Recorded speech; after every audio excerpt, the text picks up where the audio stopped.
Douglas Balfour Silver is an icon of the international mining industry.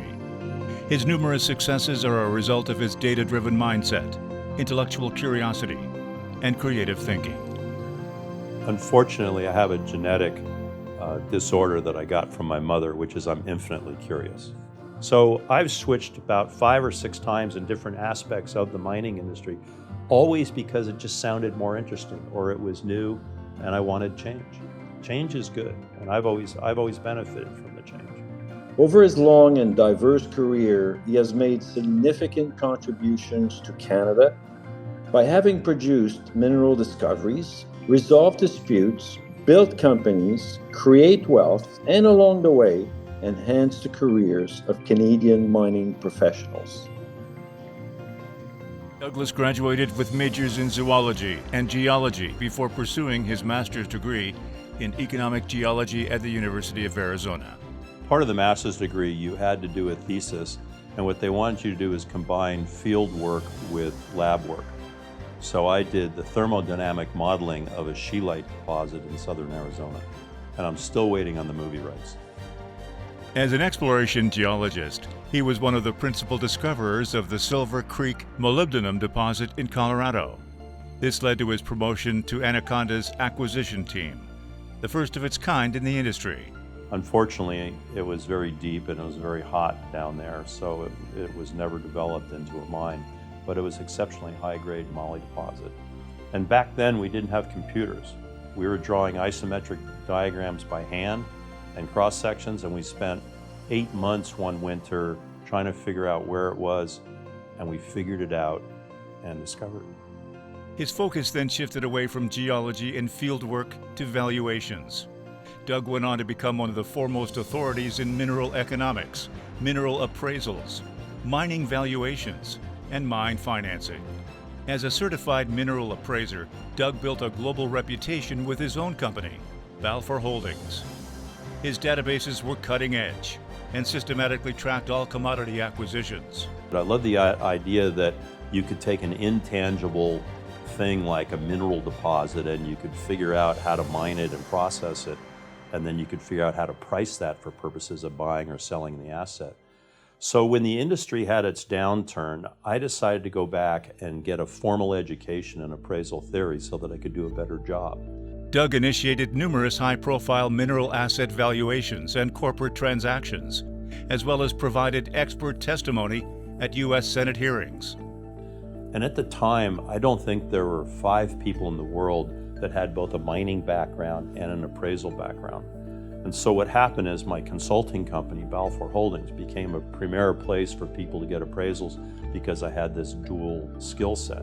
It was a marvelous way to be very heavily embedded in the acquisition and merger business.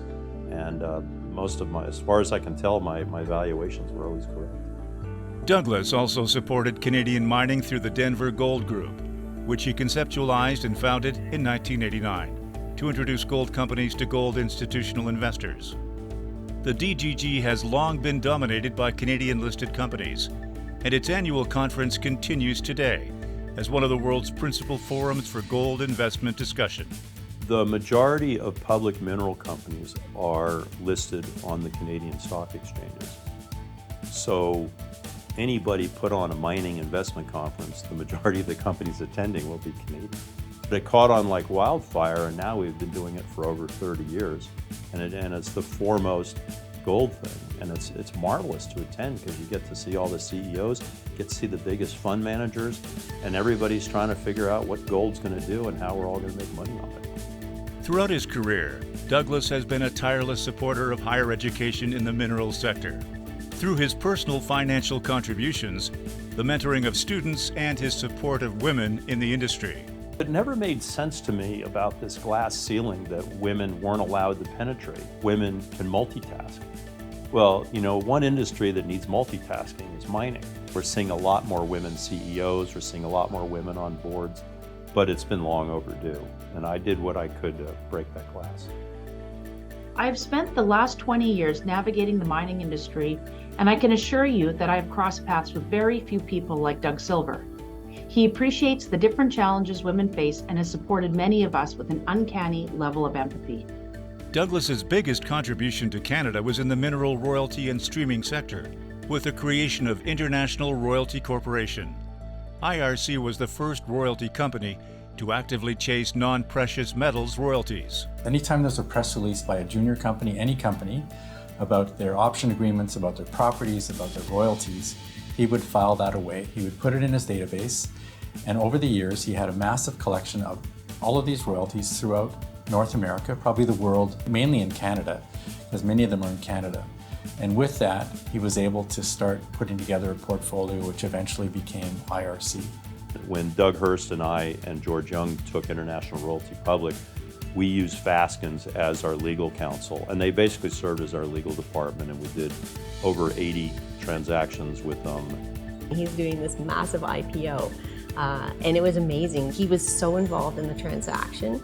He spent so much time up in the Toronto office. This was before the virtual days when everyone would be on video conference. He was up here in person, back and forth from Denver, part of the team here at the office working late nights. I think we had boardrooms that were, designated for Doug Silver. I think he felt like he was part of the Faskins team.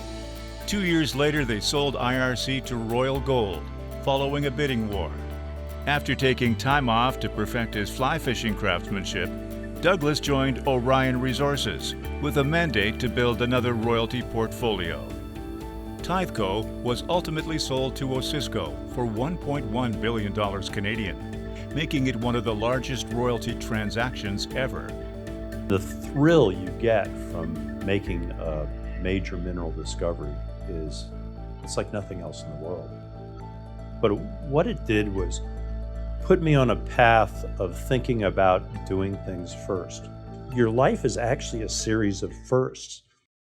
Douglas enjoyed a career of firsts, and the Canadian mining industry greatly benefited by his successes. He was inducted to the U.S.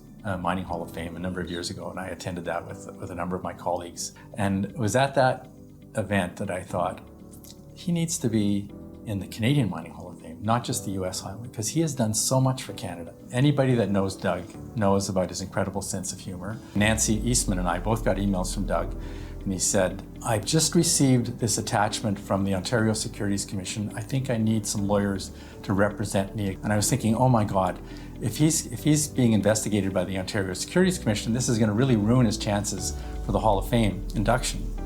I opened the attachment, and it's the letter saying, "You have been inducted to the Canadian Mining Hall of Fame." So that was Doug's idea of a good joke. If he's not preparing, if he's not writing something, he's got a couple of books he's working on, he's got all these ideas for the next project. He has a passion for collecting information. And a lot of his presentations that he makes, he's very thought-provoking, and he looks at things from a different point of view. A visionary looks forward, right? But that's not how you become a visionary. It's done in reverse. So I don't view myself as a visionary. I just view myself as curious. Everything Douglas Silver touches turns to gold. His impressive contributions to the advancement of the mining industry in Canada live on. And he continues with philanthropic support for advancing minerals education and careers in mining.